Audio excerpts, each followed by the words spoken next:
कहानी के शुरुआत में हमें एक ब्रेंट नाम के लड़के को दिखाया जाता है जो कि कार ड्राइव कर रहा था। उसी कार में उसके साथ उसके फादर भी बैठे हुए थे। वो दोनों आपस में बातें करते हुए कहीं जा रहे थे कि तभी अचानक से खून से लथपथ एक लड़का उनके गाड़ी के सामने आ जाता है। उस लड़के को बचाने के चक्कर में ब्रेंट की कार एक पेड़ से टकरा जाती है और इस घटने की वजह से ब्रैड को डैड के वहीं पर फौरन मौत हो जाती है। यहीं से सीधा हमें 6 महीनों के बाद का सीन दिखाया जाता है। ब्रेंट को देखते हैं जो वो अब अपने फादर की वजह से डिप्रेशन में चला गया है और वो अजीब तरह तरह के नशे की लत लगा ली होती है क्योंकि उसे लगता था कि उसकी फादर की डेथ उसी की वजह से हुई है। उसके गले में हमेशा से एक ब्लेड लटका हुआ करता था जिससे वो खुद को सजा देता था और अपने शरीर पर जगह जगह पर काटता रहता था। ब्रैड के कॉलेज में एक लड़की थी जिसकी नाम लोला स्टोन था जो उसे कॉलेज में होने वाले प्रोम डांस पर चलने के लिए कहती है, लेकिन ब्रैड जाने से मना कर देता है क्योंकि उसे अपने फ्रेंड हॉली के साथ वहां पर जाना था। फिर हॉली ब्रैड को उसके घर पर ड्रॉप करने के लिए जाती है और घर से काफी दूरी पर ही उसे उतार देती है। गाड़ी से उतरने के बाद ब्रेंट हॉली को बताता है कि आज मुझसे लोला ने प्रोम पर जाने के लिए पूछ रही थी। घर पर आते ही ब्रेंट की मदर उससे पूछने लगती हैं कि वो प्रोम पर कैसे जाएगा, जिस पर वो कहता है कि मैं हॉली के साथ उसके गाड़ी में जाऊंगा, लेकिन उसकी मदर उसे उसके साथ जाने से इनकार कर देती हैं और रेंटेड कार से जाने के लिए कहती हैं क्योंकि उनकी ओर से एक ड्राइवर था जो गाड़ी चलने में काफी एक्सपर्ट था। क्योंकि उसकी मदर भी ब्रेंट के फादर की मौत की वजह से काफी ज्यादा डिप्रेशन में चली गई थी और वो भी यही समझती थी कि अपने हस्बैंड के मौत का जिम्मेदार वो खुद ही हैं। ब्रेंट की मदर ने उस पर काफी ज्यादा रिस्ट्रिक्शन लगाई होती थी और उसके अपनी मदर का बात भी मानना पड़ता था और अब वो उसे गाड़ी में बैठना भी अलाव नहीं करती है। और ऐसी बातें सुनकर ब्रेंट वहाँ से चला जाता है, अपने डॉग को लेकर एक पहाड़ पर जाता है और वहाँ से सुसाइड करने लगता है, लेकिन उससे नहीं हो पाता। वो रुक जाता है और वहीं पर बैठकर म्यूजिक सुनने लगता है। उसी समय उसकी मॉम की कॉल आती है। वो अपनी कॉल को पिक करने ही वाला था कि तभी पीछे से कोई उसे पकड़कर बेहोश कर देता है। वो किडनैपर उसे अपने ट्रक में डालकर कहीं लेकर जाने लगा। कुछ देर के बाद ब्रेंट की मदर उसे ढूंढते हुए उसी जगह पर आ जाती है क्योंकि उन्हें पता था कि जरूर वो यहीं पर आया होगा, लेकिन सभी जगहों पर ढूंढने पर भी ब्रेंट उन्हें नहीं मिलता। दूसरी तरफ हॉली भी प्रोम पर चलने के लिए तैयार होकर आ जाती है। अभी वो ब्रेंट के डोर पर नॉक करके उसे बुलाने के लिए कोशिश करती है कि तभी उसकी मदर दौड़ते हुए उसके पास आती हैं और उससे जल्दी जल्दी में पूछना शुरू कर देती है कि ब्रेंट कहाँ पर है। लेकिन यहाँ पर हॉली को भी ब्रेंट के बारे में कुछ भी पता नहीं था। इसके बाद ब्रेंट की मॉम अपने नेबर पॉल के पास कॉल करती है। पॉल एक पुलिस ऑफिसर भी था। वो उसे ब्रेंट के मिसिंग होने के बारे में बताती है, लेकिन वो इस बात को लेकर सीरियस नहीं होता क्योंकि ब्रेंट हमेशा की तरह ऐसा करता रहता था। लेकिन एक बात को सुनकर पॉल एकदम से सीरियस हो जाता है जब वो बताती है कि किसी ने उसके डॉग को जान से मारने की कोशिश की। उसके डॉग को किसी ने बहुत ही बुरी तरह से मारा था और हॉली उसे डॉक्टर के पास लेकर जा रही थी, लेकिन पता चलता है कि वो उसका डॉग रास्ते में ही मर गया है। इसके बाद हमें उसी ट्रक को देखते हैं जिसमें ब्रेंट को किडनैप करके ले जाया गया होता है। जाते हुए रास्ते में एक मरा हुआ जानवर पड़ा था और वो ट्रक ड्राइवर उसे उठा लेता है। फिर वो ट्रक एक घर पर रुकता है जहाँ पर हमें पता चलता है कि ये तो वही लड़की जिसका नाम लोला स्टोन था वो होती है। उसके साथ में उसके फादर भी होते हैं और उन्होंने ने ही ब्रेंट को किडनैप किया हुआ था। लोला अपने रूम में बैठी होती है, तभी उसका फादर एरिक उसके लिए एक न्यू ड्रेस लेकर आते हैं। वो अपने फादर के सामने ही ड्रेस चेंज करना शुरू कर देती है और वो अपनी बेटी को बहुत गलत नजरों से देखे जा रहा था। इसके कुछ ही देर के बाद ब्रेंट को होश आ जाता है और वो देखता है कि किसी ने उसे अच्छे सूट में तैयार करके एक चेयर पर बैठाया होता है और वहीं पर ब्रेंट के सामने वो दोनों बाप बेटी बैठे हुए थे और वहीं पर एक और औरत भी मौजूद थी जिसका नाम ब्रिटाइज था, जिसके माथे पर कुछ अजीब तरह का निशान बना हुआ था। यहाँ से ब्रेंट भागने की बहुत कोशिश करता है, लेकिन वो ऐसा करने में नाकामयाब रह गया क्योंकि उसे काफी मजबूती में चेयर से बांध दिया गया था। उन लोगों ने अपने पूरे घर को प्रोम की तरह ही सजाया होता है और वो खुद का प्रोम को सेलिब्रेट कर रहे थे क्योंकि ब्रेंट ने प्रोम पर जाने से मना कर दिया था, इसीलिए वो उसे किडनैप करके ऐसा कर रहे थे।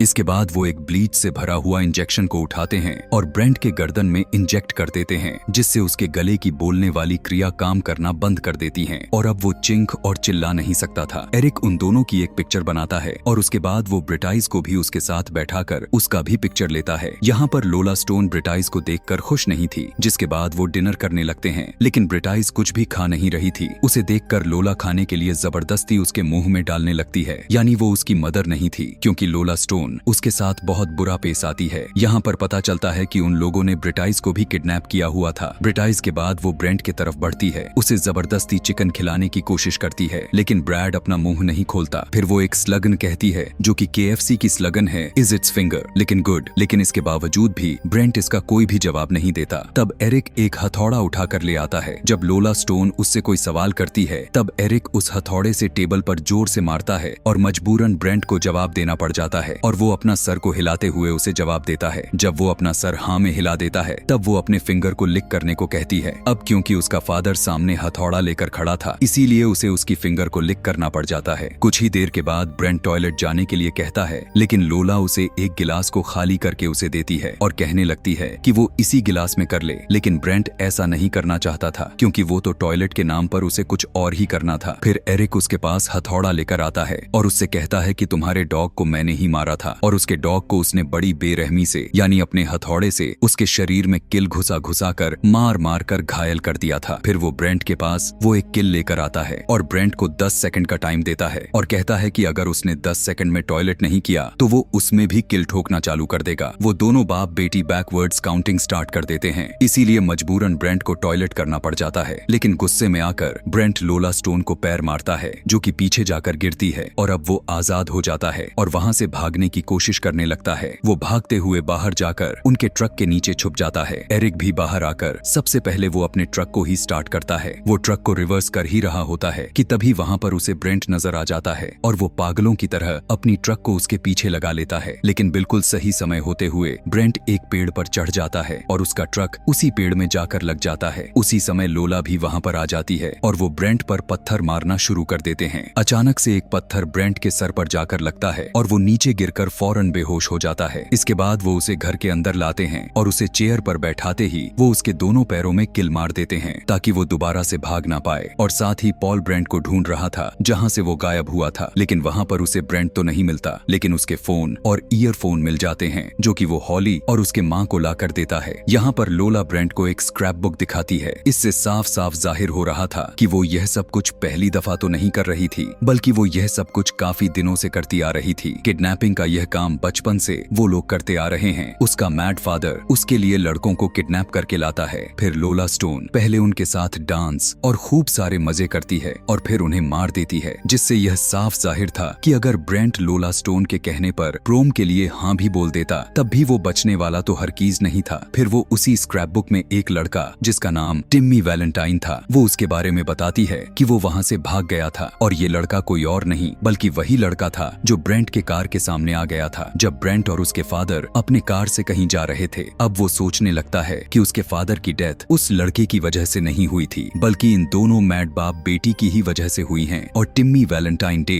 और पॉल वैलेंटाइन यानी उस पुलिस ऑफिसर का बेटा होता है। उनकी स्क्रैप बुक में इस बार के लिए टारगेट कोई और नहीं बल्कि ब्रेंट ही था। उसके पास एक पिक्चर रहा करती थी। अब यहाँ से उन्हें ब्रेंट की पेंटिंग बनानी होती है। वो ब्रेंट की पेंटिंग बनाना शुरू करती है और उसका बाप उसका तारीफें करता जा रहा होता है।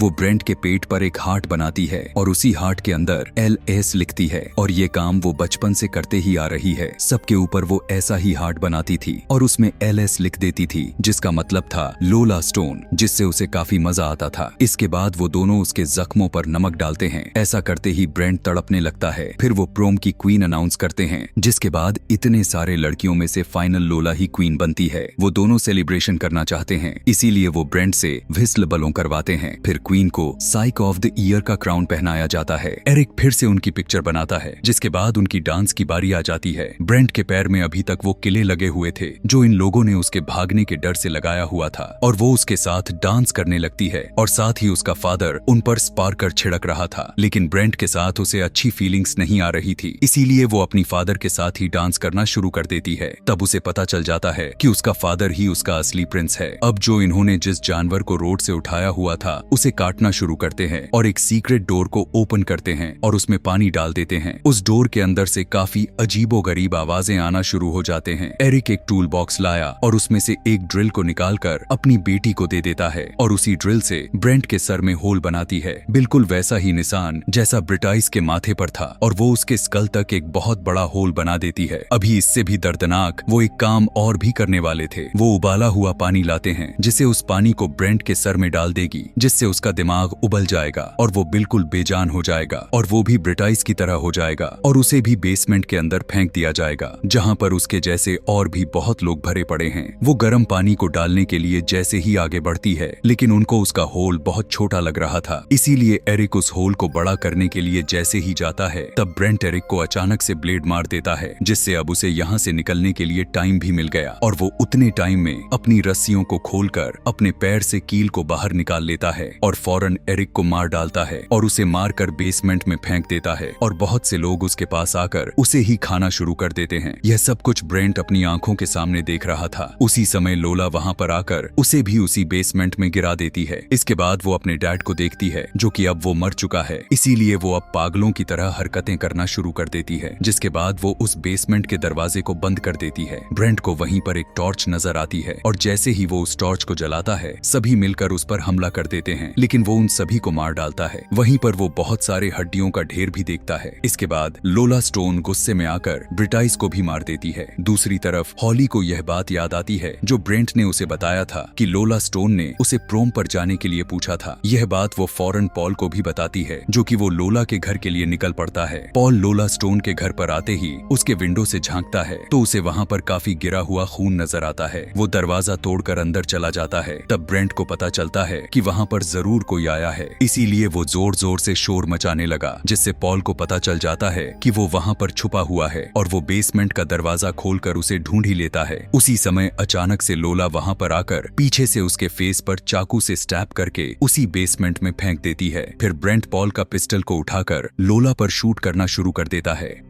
लेकिन समय रहते हुए वो वहां से हट जाती है और उसकी सभी गोलियां वेस्ट हो जाती हैं। इसके बाद वो ब्रेंट को बताती है कि अब वो उसके घर जा रही है और वो वहां जाकर उसकी माँ को उसी तरह से मार देगी जैसे वो उसके बाप को मारा था, और उसके बाद वो हॉली को भी मार डालेगी। यह कहकर वो वहां से पैदल ही निकल पड़ती है, क्योंकि उसे ड्राइविंग करने नहीं आता था। अब यहाँ पर ब्रेंट को एक आइडिया आता है। वो डेड बॉडीज को एक दूसरे के ऊपर रखकर उस बेसमेंट से बाहर आ जाता है। हॉली भी लोला के घर के लिए निकल गई होती है और वो दोनों रास्ते में मिल जाती है। वो उसे देखकर अपनी स्क्रैप बुक को उसके कार के आगे फेंकती है, जिससे वो फौरन ब्रेक लगाती है। फिर वो कार में घुसकर हॉली पर हमला कर देती है और हॉली किसी तरह खुद को बचाकर वहां से भागने लग जाती है। वहां पर ब्रेंट भी पॉल की गाड़ी लेकर काफी स्पीड से भागता हुआ आ रहा था और अचानक से हॉली उसके गाड़ी के सामने आ जाती है, लेकिन वो उसे बचा लेता है कि तभी पीछे से लोला उसके गाड़ी से टकरा जाती है और जैसे ही हॉली जल्दी से उसके गाड़ी में बैठती है तो वो ब्रेंट की हालत को देखकर काफी ज्यादा डर जाती है। वो दोनों पीछे लोला को देखते हैं, जो कि उसकी हड्डियां टूट जाने के बावजूद भी क्रोलिंग करते हुए उनके गाड़ी के पास आ रही होती है। यह देखकर ब्रेंट उस गाड़ी को तेजी से रिवर्स करता है और लोला स्टोन को मार डालता है। ब्रेंट अपने घर अपने मदर के पास आ जाता है और यहीं पर यह कहानी खत्म हो जाती है। ऐसे ही और भी दर्दनाक वाली कहानी देखने सुनने के लिए कमेंट में नेक्स्ट लिखना ना भूलें। Thanks for watching.